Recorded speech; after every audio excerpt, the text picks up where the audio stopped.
pag-usapan po natin mga katodos, of course, yung mga the usual ho na sakit kapag ganito pong panahon, ganito pong holiday season, kaliwat kanan po ang kainan, kaliwat kanan po ang party. Doon nga pala ha, sa mga taga Maynila, mga taga Tondo, Maynila, tumataas po ang tuberculosis cases diyan po sa Tondo. At pag-usapan po natin, nasa kabilang linya po natin, isa pong infectious disease expert sa katauhan po ni Dr. Ron Jean Solante.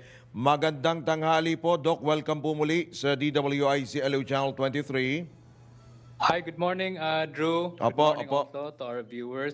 Opo, at Merry Christmas nga ho pala, Doc, at advance Happy New Year sa mga kasamahan po natin dyan sa inyong pong larangan. Ano po, Doc? At batid namin na magiging busy pa kayo lalo ngayon pong pagpasok nitong New Year, itong pagsalubong sa bagong taon.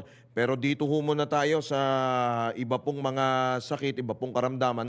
Dok, tumataas po ang tuberculosis cases, particular ho dyan sa may Tondo, Maynila, more or less 1,200 na po. Ano ho ba ang nakikita nyong sanhi kung bakit dumarami po yung mga nao-ospital, ito pong mga respiratory diseases? Yes, Drew, no?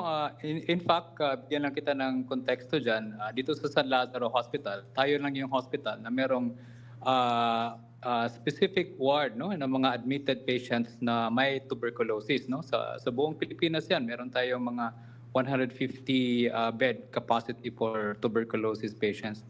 At nakikita namin talagang puro taga Maynila itong mga na-admit namin at it's not surprising to us na ang mga na-admit ngayon hindi lang mga matatanda, no, yung mga bata 24 years old, 30 years old, 35 years old. At siguro kung babanggitin ko lang, ang Pilipinas is number 4, no, globally in terms of the top countries na Opo. nag-contribute ng tuberculosis, no. And isa sa mga factor dyan, Drew, yung tuberculosis kasi pag nandun ka sa mga crowded areas, especially sa mga informal settlers natin na mga kababayan, mataas talaga ang hawaan. In fact, common talaga yan na mahirap sugpuin ang tuberculosis, especially in a highly densely populated area, kagaya ng Tondo, Manila. May factor din ho ba ang weather, Doc? Merong factor ang weather, especially for most respiratory tract bacteria and viruses. Kasi pag ganito kasing weather, matagal na yung trend, Drew, no? So, base yan sa mga WHO data na pag pumasok na yung September, October, November, December, and then late part of February, since malamig, ang mga tao nandoon sa loob ng bahay, no? And more people are in that confined room, mataas ang hawaan dahil ang pag-ubo mo, it's transmitted via yung respiratory droplet. Kung ano man yung lumalabas pag-ubo mo, nandun yan siya sa ere for 3 minutes, then pwedeng mahanglap ng isang kasamahan doon sa bahay, mabata man or matanda, especially na hindi na tayo nagsusuot ng mga face mask. So, asahan pa ho ba natin na tataas pa yan? Yes, true. No, kung tatandaan ko lang nung nag-usap kami ni Dr. Eric Tayag, last November, I think nakapagtala ang Department of Health ng more than 100,000 cases of influenza-like illness. No? Ano ba yung influenza-like illness? Yung sintomas, lagnat at pag-uubo for the past 5 to 7 days at yung masakit ang katawan. No? So it can be viral, it can be bacterial ang possible cause ng mga influenza-like illnesses na na-report nung buwan lang na yon. Alright. So, naku, paano na ho yan? Kaliwat ka, may year-end party pa ho, Doc. Paano ho yan? Anong gagawin namin? Ang gagawin ng mga mamamayan at ano ba, yung mikropono ba sa video ko ay i-sprayan din namin.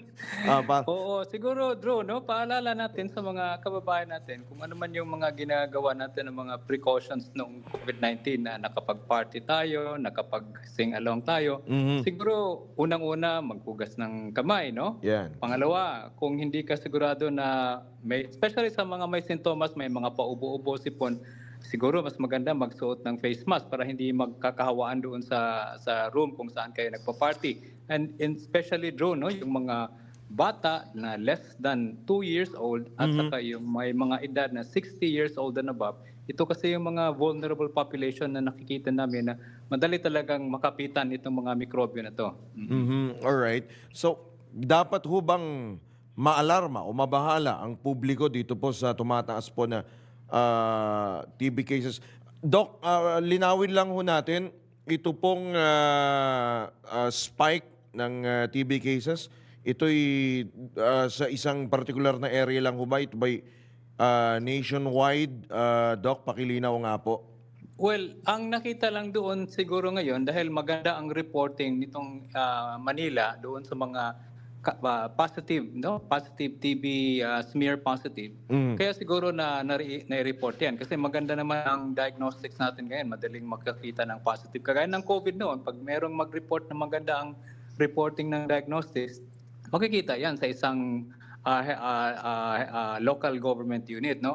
But ang nakita ko dito, Drew, this is national, hindi lang to sa Tondo. Alright. Siguro medyo ang reporting ng ibang local government unit hindi pa siguro dumarating. Ang dumarating lang ngayon itong Tondo, Manila, trending 'yan for the past 2 to 3 months. Siguro ang nakikita namin, it's still a national problem, no? Ang tuberculosis na tumataas. So nakakahawa ito, Doc. Yes, nakakahawa talaga yan. Especially ang mga tuberculosis natin ngayon, Drew, hindi lang doon sa baga, no? Meron tayong tinatawag na tuberculosis of the brain, no? Yung meningitis, Oo nga no? pala, meningitis. Tuberculosis sa bones, no? Yung tinatawag natin na Pott's disease. At iba't ibang klaseng organ ng katawan ng tao pwedeng mahawaan ng mikrobyo na tuberculosis. So ano pa ho ang mga kailangan pa ho nating bantayan na mga sakit o karamdaman ngayon pong holiday season onwards, Doc, bukod ho sa tuberculosis? Yung minomonitor namin dito, Drew, yung dengue, kasi pataas pa rin ang mga dengue Dengue cases pa rin. na nakikita namin na na-admit sa hospital namin, no? Yan, dengue. Pangalawa, yung leptospirosis, no? Meron pa rin tayong mga pasyente nakikita na nagka-leptospirosis kasi alam naman natin na paulan-ulan the past few days, may mga area talagang binabaha. High risk pa rin ang Metro Manila for mga ganitong klaseng kaso. So ano ang may papayo nyo pa, mga karagdagan pang mga payo sa atin hong mga kababayan, lalo, hindi lang ho sa mga taga Maynila o sa mga taga Tondo, Doc? Yun, ang unang-unang payo ko dyan, no? Alagaan natin yung sarili natin, no? How to be healthy, how to be make ourselves, our katawan na lalaban sa mga infection. Kasi lahat ng mga infection na to, pwedeng lalabanan ng katawan natin yan, no? Especially if you're healthy. Doon sa mga may mga vulnerable population, halimbawa kung hypertensive, diabetic, dapat siguro i-check nila araw-araw yung mga blood pressure nila, yung mga sugar nila, at importante doon yung mga maintenance medication. Huwag nilang kalimutan kasi alam natin, Drew, Opo.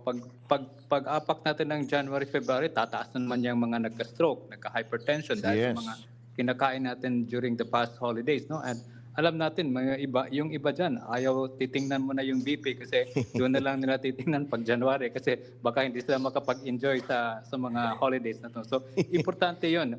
At siguro, Drew, pahabol lang. Opo. Magsuot pa rin tayo ng face mask kung meron tayong mga sintomas, ubo or sipon, especially na ang kalapit natin mga tao, yung mga vulnerable population. Opo, eto pahabol din na tanong, Doc. Yun bang mga nabakunahan na ng pneumococcal vaccine o yung anti-pneumonia vaccine, may posibilidad pa rin ba na sila ay tamaan ng kumbaga pneumonia? Yes, true, no? Kasi ang pneumococcal vaccine ay protection lang sa isang uring bacteria, no? Yung Streptococcus pneumoniae. Pero yung ibang bacteria yan, kagaya ng tuberculosis, kagaya ng influenza or flu, or any other bacteria, wala tayong protection doon, no? So mas maigi pa rin na maski bakunado ka, ano pa rin, be cautious in terms of magsuot ng face mask at lalayo doon sa mga tao na mayroong mga ganong sintomas. Kasi may mga nagtatanong din ng mga senior, Doc, yung vaccine ba na yan ay may guarantee rin na pwede rin bang panlaban sa TB, ganon? Well, malaking bagay pa rin yan kasi maprotektahan ka lang isang mikrobyo at pwede kasing dalawang mikrobyong kakapit sa'yo, tuberculosis at saka yung pneumonia, Pneumonia. yung pneumococcal pneumonia. So at least, kung meron kang bakuna, meron ka ng panglaban sa isa na lang yung kailangan nating bantayan, yung tuberculosis, kasi wala tayong bakuna doon. So, maipapayo ba na kumuha po, magpapaturok ng pneumococcal vax, Doc, this Yes, season? Drew, no? At gusto ko lang ipaalala sa publiko, no, especially sa mga indigent natin ng mga senior citizens, meron pang flu vaccine available ang mga local Ayun pa government pala. unit, no? Until January pa yan. So sana mahabol nyo ang ang flu vaccine para at least merong karagdagang protection against influenza virus. Yung particular na sector lang ho na yun, yung age bracket ho lang na yun, ang kailangan ho bang i-priority, Doc? Yes, Drew, kasi nandun yan, nakasaad yan doon sa Senior Citizens Act natin na yung 60 years old and above ay kailangang mabigyan ng flu at pneumococcal vaccine. Alright, naku, sige po, Doc. Marami pong salamat sa inyo pong check-up, sa inyo pong payo. Magandang tanghali po. At advance Happy New Year po sa inyo, Doc. Happy New Year, Drew, and stay safe always. Yun. Bye-bye. Stay healthy rin pala. O yun. Maraming salamat. Si Dr. Roy Jean Solante po yan.